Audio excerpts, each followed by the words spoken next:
Hey guys, so as you all know, restrictions have now been eased in Melbourne. They'll now be able to travel to regional Victoria, and we're basically all just one state again, which is good. So yeah, glad that Melburnians can finally get out and get into nature and go explore and leave the city. So I'm sure a lot of you are probably looking for places to go and some of the best places to visit and explore, waterfalls and that sort of thing. So I thought I'd put together a list of 5 of the best places to go and see. So obviously there's heaps, but I've tried to narrow it down to 5 of my favourite. So yeah, we'll go through them now. There's a whole mixture, like for families and everything, and from waterfalls to hikes and that sort of stuff, so a bit of everything. So I'll go through them now. So number 1 is Paradise Falls, and this is a really good waterfall, like probably the best that I've been to in Victoria, I think. It's 3.5 hours from Melbourne. In Cheshunt is the name of the town in the King Valley. So it is a bit of a drive, 3.5 hours, but honestly worth it. And if you go, you could just make a weekend of it and stay up there somewhere. But yeah, definitely worth the drive. It's basically like this massive waterfall, but it's like real thin. Like the water falling down is like narrow, I guess. But there's 2 of them kind of next to each other, and then you can actually walk in behind the waterfall, and it's like this massive kind of cave behind it, so you can like stand behind it and then like look up and watch it fall down, and it's so tall. Like it literally reminds me of like the Northern Territory or somewhere like that, because it's like real red rock and like just beautiful. I spent like probably an hour just like sitting there like taking it all in because it was amazing. And then when the water falls down, it kind of flows into a little creek, so you can kind of like wander along there, and yeah, it's just really pretty. It's actually in the Alpine National Park. It's just a short drive through like a dirt road to get there, and then the walk's like 500 meters from the car park to the actual waterfall. It's a little bit steep in places, but it's easy. Like most of you'll be fine doing it. But yeah, you don't need a 4-wheel drive or anything to get there. It's just a dirt road, but 2-wheel drives will be fine. And then if you do go and you want to spend longer, Lake William HOVELL is I think 20 minutes away. It's not far anyway. Which is a really good spot for fishing. But yeah, even just for a look, it's really pretty, like stunning reflections and like the mountains and the trees all surrounding it. So fishing or no fishing, I would still recommend a visit there because it's beautiful. And also Powers Lookout is I think about 20 minutes from there as well.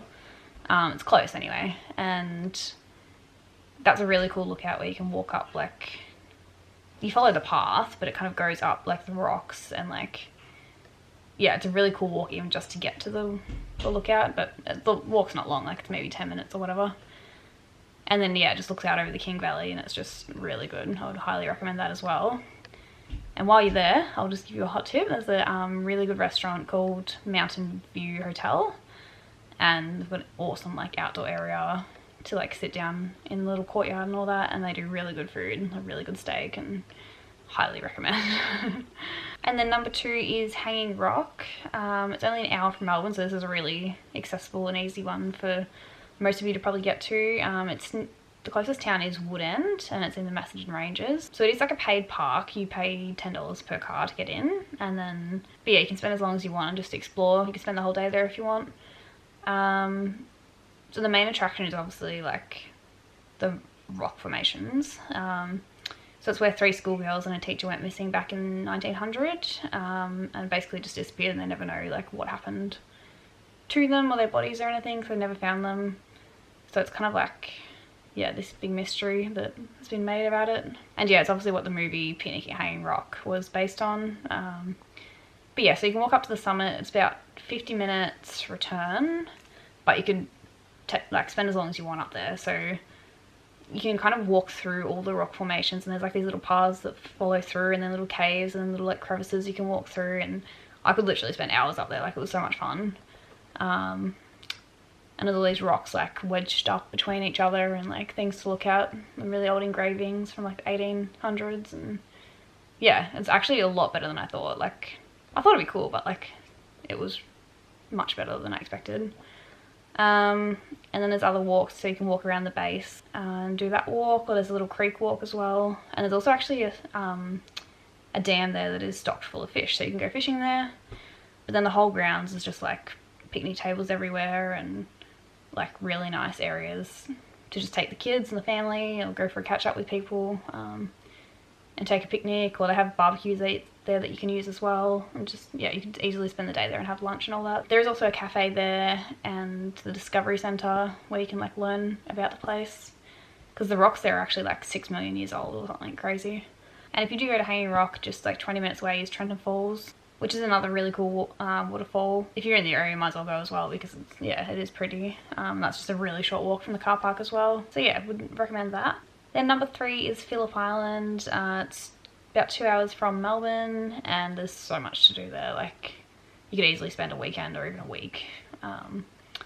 We go down every year, and it's, yeah, there's just always stuff to do. It's really good.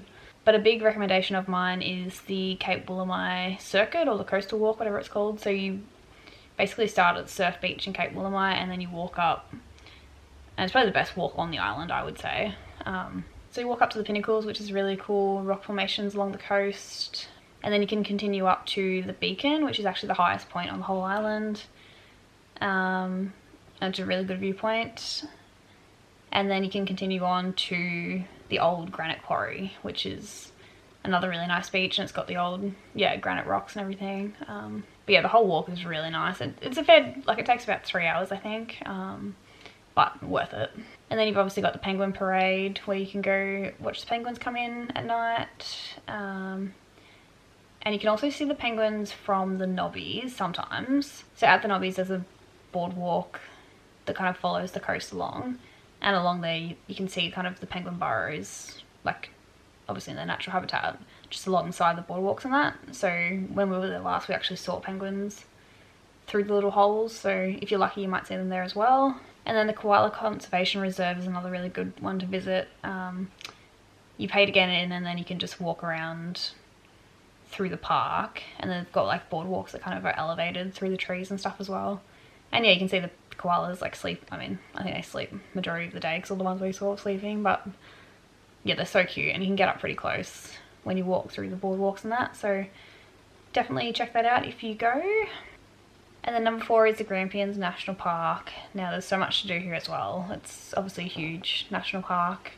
But if you start in Halls Gap, you can go to the information centre and get some maps and like information on the best things that you would want to do. But a good one is the Balconies Lookout, which is at Reed's Lookout as well. It's the same car park. But the Balconies is, well, it's maybe like a half an hour walk, like it's not far.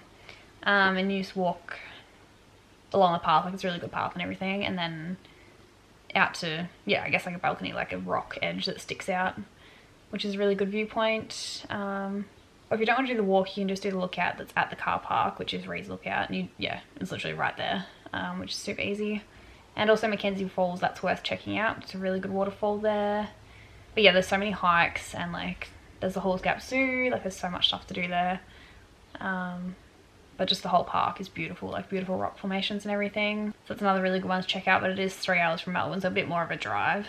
But yeah, I would spend at least a night there if you're going, because like I said, there's so much to do. And then number 5, I've put Mount Samaria State Park. Now, most of you probably haven't heard of that one because it's not as well known, but personally, one of my favourites. There's lots of little walks you can do there and stuff, and waterfalls. There's a number of good waterfalls there. A really good one is Back Creek Falls. So it is a bit of a walk, but it's not that far, and then once you get there you can walk down to the bottom of the waterfall and then look up, and it's really pretty. But yeah, that waterfall is stunning, so if you do go, make sure you check out that waterfall. And then also the summit, so the summit of Mount Samaria walk, which is a bit of a hike, but I feel like most of you would be fine doing it. Just take your time and take water and everything. But yeah, insane views from up there over like Lake Nillikudi, and just, yeah, really good lookout. But yeah, there's stops all the way through that park, like lots of different camping spots and lookouts and that sort of thing. There's also an old historic kilns, so there's a fair bit of history there. But yeah, it's a dirt road all the way through, but you'd be fine in a 2-wheel drive. Like it's well maintained and it's flat, so yes, definitely check that one out. So hopefully this video has inspired some of you to get out and check out some of these places, because regional Victoria is full of great places like this. And like I said, it was so hard to put these 5 in, but there's so many more. So let me know if you would be interested in another video like this, and I can put together another list of awesome places to go check out. But yeah, everyone get out and enjoy nature and enjoy freedom, Melburnians now. So thanks for watching, guys, and we'll see you in the next one.